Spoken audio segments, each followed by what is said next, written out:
Hello दोस्तों, तो स्वागत है आप सबका आज की इस नई वीडियो में। आज आप जानेंगे कि कैसे एक बिलियनर्स ने लगभग $8 बिलियन का एक प्राइवेट आइलैंड खरीदा और कैसे उसमें माइनर लड़कियों के साथ इतने सालों तक दुष्कर्म होता रहा और कितने बड़े बड़े अरबपति, खरबपति, पॉलिटिशियंस और साइंटिस्ट तक और डांसर्स तक इसमें शामिल थे, जो जाकर उन छोटी बच्चियों के साथ गलत काम किया करते थे और बाहर आके अपने काम को किया करते थे और उस टापू पर जाकर ये लोग उन माइनर बच्चियों के साथ गलत काम किया करते थे। आज आप इन्हीं सब चीजों को जानने वाले हैं। जी हाँ, मैं बात कर रहा हूँ एप्स्टीन्स फाइल की। आज हम एप्स्टीन्स फाइल के काली सच्चाई से रूबरू होने वाले हैं। सारी चीजों को डिटेल से जानने के लिए वीडियो में हमारे साथ अंत तक जरूर बने रहिएगा, क्योंकि आज आप कुछ ऐसे बड़े बड़े अमीर और पॉलिटिशियंस की काली सच्चाई को जानेंगे जिन्हें सुनकर आपका भी इंसानियत पे से विश्वास उड़ जाएगा। आइए दोस्तों, कहानी को शुरू करते हैं। मैं बात कर रहा हूँ जेरी एप्स्टीन की, जिसने लगभग $8 बिलियन का एक प्राइवेट आइलैंड खरीदा। उसमें उसका private gym, private swimming pool, हर चीज, यहाँ तक कि प्राइवेट जेट और हेलीकॉप्टर उतरने तक की भी वहां सुविधा थी। और ये आइलैंड पे दोस्तों होता क्या था, और इस आइलैंड पे लड़कियों की ट्रैफिकिंग की जाती थी, जो कि 16 साल से 17 साल के बीच में होती थी, जो कि माइनर कैटेगरी में आता है, यानी कि वो नाबालिग होती थी। ज्यादातर लड़कियां तो 12 साल की भी होती थी। ये उन लड़कियों को वहां ले जाकर जबरदस्ती इनसे सेक्स रैकेट का काम करवाता था। और जितने बड़े लोग होते थे, जैसे माइकल जैक्सन, डोनाल्ड ट्रंप, कहीं न कहीं इन सबका भी उस एप्स्टीन्स फाइल में नाम आया है। इनकी भी कुछ फुटेज इंस्टाग्राम, सोशल मीडिया पे आपने वायरल देखी होगी। ये लोग जाकर उन बच्चियों के साथ कहीं न कहीं गलत काम किया करते थे और दुष्कर्म किया करते थे। और ये एप्स्टीन के साथ मिलकर उन बच्चियों के साथ इतना घिनौना काम करते थे और ये सोचते थे कि हमें कभी कोई जान ही नहीं पाएगा, क्योंकि हमारा काम जो हो रहा है एक प्राइवेट आइलैंड जो कि इनका खुद का होता है, जो एप्स्टीन अपने पैसों के बूते पर खरीदता है। और एप्स्टीन के बड़े बड़े अमीर दोस्त भी होते हैं, जैसे कि डोनाल्ड ट्रंप, माइकल जैक्सन, सारे इनके दोस्त होते हैं और इनकी एप्स्टीन से अच्छी जान पहचान होती है। और ये उनके प्राइवेट जेट में भी जाया करते हैं, उनके साथ घूमते भी हैं और उनके साथ पार्टियां भी करते हैं। पर कहानी धीरे धीरे ऐसे ही आगे बढ़ती रही दोस्तों, और फिर आता है कहानी में एक छोटा सा टर्निंग पॉइंट। मार्च 2005 में एप्स्टीन्स के खिलाफ एक कंप्लेन दर्ज की जाती है, जिसमें एक बच्ची अपने पेरेंट्स के साथ जाकर पुलिस स्टेशन में बयान देती है कि मुझे एप्स्टीन के आइलैंड पे ले जाया गया और मुझे बोला गया था कि मुझे सिर्फ नॉर्मली मसाज करना है और उसके मुझे $100 से यानी $100 मिल जाएंगे। तो उस लड़की ने जो बयान दिया, तब पुलिस ने सुना तो उनके होश उड़ गए कि आखिर ये सब कब से हमारे बीच हो रहा था और हम लोग को ये पता भी नहीं चल रहा था कि आखिर उस आइलैंड पे चल क्या क्या रहा है।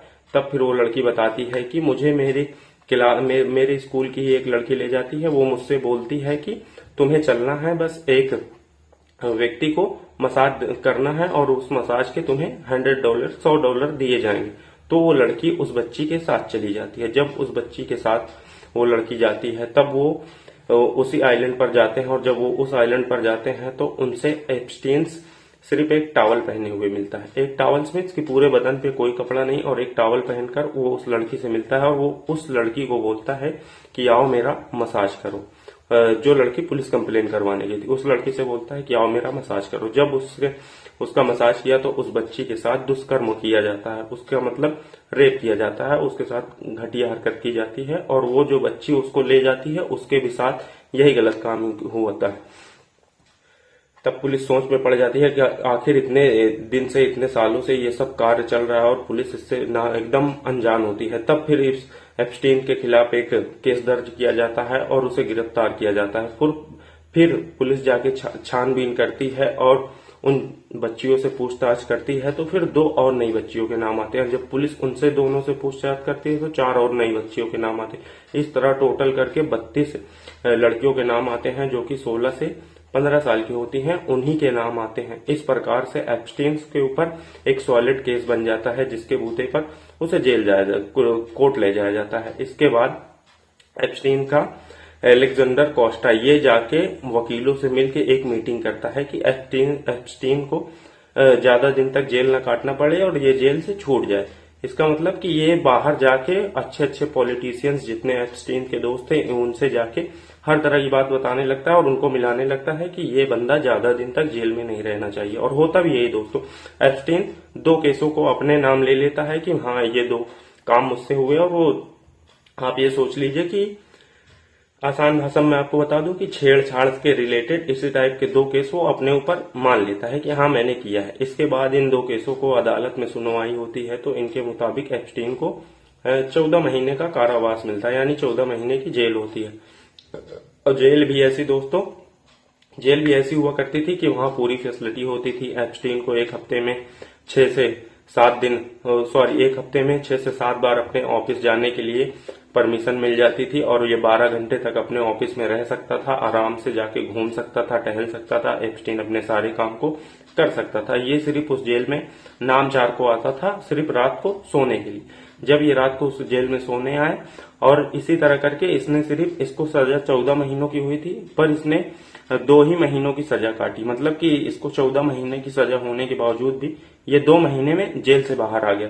फिर जाके ये नॉर्मली काम, अपनी लाइफ अच्छे से जीने लगा, बड़ी बड़ी पार्टियां करने लगा, अच्छे अच्छे बिलियनर्स, जितने अरबपति खरबपति लोग होते हैं उनके साथ जाके ये फिर से उठने बैठने लगता है। इसके प्राइवेट जेट में भी पार्टियां की जाती हैं, और ये फिर से वही सेक्स रैकेट वाला काम करने लगता है, माइनर बच्चियों के साथ गलत काम कराने लगता है अपने उसी प्राइवेट आइलैंड पे, जहां बड़े बड़े बिजनेसमैन आया करते थे, नामी जानी लोग जैसे Michael Jackson, Donald Trump, Bill Gates और पता नहीं कितने जितने बड़े बड़े लोग आप सोच सकते हैं, ये सारे लोग उस टापू पे जाया करते थे।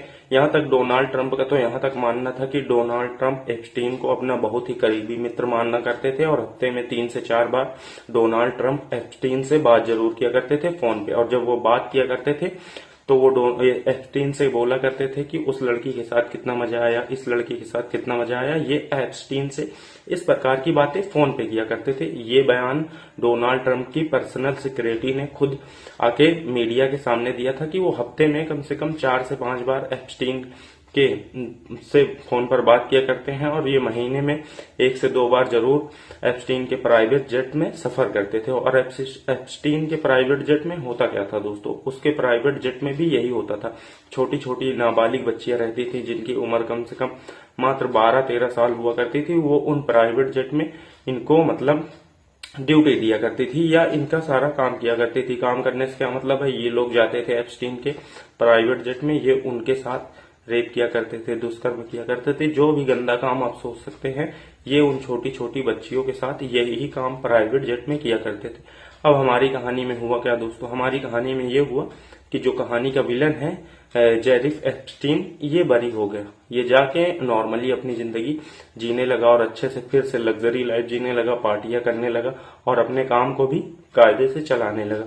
पर दुनिया के एक कोने में एक रिपोर्टर होती है जो कई सालों से एप्स्टीन को फॉलो करती है कि मैं इस बंदे को जरूर सजा दिलाऊंगी, और वो ये करती भी है। वो ये चाहती है, वो मतलब सारे केस को स्टडी करती है, जितनी लड़कियां इस सेक्स रैकेट से बाहर आती हैं उनसे ये मिलती है, और लगभग 8 लड़कियों का इसने इंटरव्यू तक लिया। उन 8 लड़कियों ने बताया कि इस आइलैंड पे हमारे साथ इतनी बार दुष्कर्म किया गया है, या हमारा इतनी बार रेप किया गया है। ये उन 8 लड़कियों से मिलती तो ये 32 लड़कियों से है, पर ये इंटरव्यू सिर्फ 8 लड़कियों का लेती है। जब ये 8 लड़कियों का इंटरव्यू लेती है तो 8 लड़कियां अपने आप बीती इसको सुनाते हैं। उसके बाद जाके फिर से 2018 में एप्स्टीन 19 नवंबर 2018 में एप्स्टीन के खिलाफ फिर से पुलिस कंप्लेन होती है, और फिर से एप्स्टीन को गिरफ्तार कर लिया जाता है। इस बार मामला एकदम पेचीदा था, पुलिस भी एकदम मतलब अब उसके ऊपर सेक्स ट्रैफिकिंग और गर्ल्स ट्रैफिकिंग का केस लग गया था कि ये लड़कियों के साथ जो माइनर बच्चियां होती है उनको अपने आइलैंड पे ले जाता है, उनके साथ गलत काम करवाता है, और उसके ऊपर बहुत सॉलिड केस बनाकर इस बार उसे अरेस्ट कर लिया गया। अब अरेस्ट करने के बाद हुआ क्या दोस्तों, ये बंदा एप्स्टीन जो होता है ये रात में अपने सेल में जाता है और खुद ब खुद सुसाइड कर लेता है, मतलब फांसी लगा लेता है। बाहर के लोगों को तो यही बताया गया कि एप्स्टीन ने अपनी सोने वाली मतलब बेड की चद्दर से अपने गले में मतलब फांसी लगा ली और अपनी जान दे दी, मतलब कि आत्महत्या कर ली। और ये जान कब देता है, 10 अगस्त 2019 को ये सुसाइड कर लेता है। इसके बाद क्या होता है, बाहरी लोगों को ये बताया जाता है, पर रियलिटी में ऐसा कुछ नहीं है, क्योंकि उस रात उसके सेल का सीसीटीवी कैमरा भी ऑफ किया जाता है। और वहां कोई ड्यूटी पर भी नहीं होता। जिस रात एप्स्टीन फांसी लगाता है उस रात की फुटेज भी मीडिया को नहीं दी जाती है। इस प्रकार से शायद इस मामले को दबाया जाता है या बताया जाता है कि इसका किसी ने मर्डर किया। अब इसका मर्डर कौन कर सकता है? जैसे कि डोनाल्ड ट्रंप, माइकल जैक्सन, जितने बड़े बड़े लोग हैं, अरबपति खरबपति लोग हैं, वो चाहते थे कि ये कहीं हमारा नाम न ले ले या इसके वजह से कहीं हम न फंस जाए। फिर डोनाल्ड ट्रंप खुद प्रेस के सामने आके बयान देते हैं कि मैं जब राष्ट्रपति बन जाऊंगा तो मैं एप्स्टीन फाइल्स को रिलीज कर दूंगा। और होता भी यही है। जब 19 जनवरी 2025 को ये फिर से राष्ट्रपति बनते हैं और इनके ऊपर प्रेशर डाला जाता है कि आपने तो वादा किया था कि आप जब राष्ट्रपति बन जाएंगे तो आप एप्स्टीन फाइल को रिलीज करेंगे, फिर आप वो फाइलें क्यों नहीं जारी कर रहे हैं, आप वो फाइलें खोल क्यों नहीं रहे हैं, क्या आप डर रहे हैं? यहां तक कि एलन मस्क ने एक बार ये तक ट्वीट कर दिया था कि डोनाल्ड ट्रंप का भी एप्स्टीन फाइल में नाम है, इसीलिए ये एप्स्टीन फाइल को रिलीज नहीं कर रहे हैं या लोगों को दिखाया नहीं जा रहा है। पर डोनाल्ड ट्रंप बातों बातों में इस बात को टालते गए और एलन मस्क ने भी बाद में अपना ये ट्वीट डिलीट कर दिया था। और जब डोनाल्ड ट्रंप से प्रेस कॉन्फ्रेंस में ये सवाल पूछा जाता है कि आप एप्स्टीन फाइल्स को कब रिलीज करेंगे, तो डोनाल्ड ट्रंप इसको फालतू का मुद्दा बता देते हैं कि ये सब एकदम नॉनसेंस क्वेश्चन है, इनका कोई मतलब नहीं। पर वो कहते हैं कि हाँ खोला जाएगा। फिर इसके बाद होता क्या है दोस्तों, फिर से इस फाइल को जब रिलीज किया जाता है तो इसके कुछ कुछ वर्ड काट दिए जाते हैं, मतलब कि कटे कटे होते हैं, अंडरलाइन होते हैं, जो कि सही से समझ में नहीं आते। फिर भी जब इन फाइल को सही से स्टडी किया गया, सही से पढ़ा गया, सही से समझा गया, तब जाके इसमें सामने आया कि इसमें कई बार डोनाल्ड ट्रंप के नाम का भी जिक्र है। Donald Trump, Michael Jackson, Bill Gates, हर मतलब व्यक्ति का नाम इसमें कहीं ना कहीं शामिल है किसी न किसी प्रकार से। डोनाल्ड ट्रंप का नाम तो एप्स्टीन फाइल्स में कई बार नोटिस हुआ और उस फाइल को पढ़ना भी बहुत कठिन था, क्योंकि उसके कई वर्ड कटे हुए थे, यानी ब्लैक कलर से अंडरलाइन थे, जो कि दिख नहीं रहे थे कि एग्जैक्ट वहां लिखा क्या। अब मैं आपको बता दूं कि जो लड़कियों को उस टापू पे ले जाया जाता था, वहां रियल में वो लड़कियां होती कहाँ थी? वो लड़कियां होती थी एकदम आम घर से, एकदम गरीब घर से, कि अगर वो खो जाए तो कोई उन्हें खोजने तक भी न जाए। इस प्रकार से कि कई बच्चियों के तो माँ बाप भी नहीं होते थे, कई बच्चियां एकदम अनाथ होती थी जिनका कोई पालनहार नहीं रहता था। ये उन्हीं टाइप की लड़कियों को बचपन से ही उठा के अपने टापू पर ले जाया करते थे, आइलैंड पे ले जाया करते थे और जबरदस्ती उनसे इस प्रकार के गलत काम करवाया करते थे। और इनकी जो बड़ी बड़ी फैसिलिटियां होती हैं, जो बड़े बड़े बिजनेसमैन होते हैं, वो भी इस टापू पे जाके पार्टियां करते हैं, इन लड़कियों के साथ गलत काम करते हैं। न जाने कितने बार इनके साथ रेप किया जाता है और इनको मसाज देने के बहाने इनको उस टापू पर ले जाया जाता है कि तुम्हें सिर्फ नॉर्मली मसाज देना है और तुम्हें $100 मिल जाएंगे। इस प्रकार से लड़कियों को गुमराह करके इस जगह ले जाया जाता है। तो ये होता है दरअसल इस 75 एकड़ में फैले टापू पर। आप जान सकते हैं कि इस 75 एकड़ के टापू पर जहां प्राइवेट पुल, जिम, हर सब चीजें थी, वहां इस प्रकार की घटना हो रही थी और सरकार के कान के नीचे से हो रही थी, जिसमें डोनाल्ड ट्रंप जैसे व्यक्ति भी शामिल थे। तो ये है बड़े बड़े लोग, बड़े बड़े बिजनेसमैन की काली सच्चाई। इन्हें सुनकर शायद आपका भी इंसानियत पे से विश्वास उठ गया हो। अगर हमारी वीडियो अच्छी लगती हो तो चैनल को सब्सक्राइब करें, वीडियो को लाइक करें। जय हिंद, जय भारत।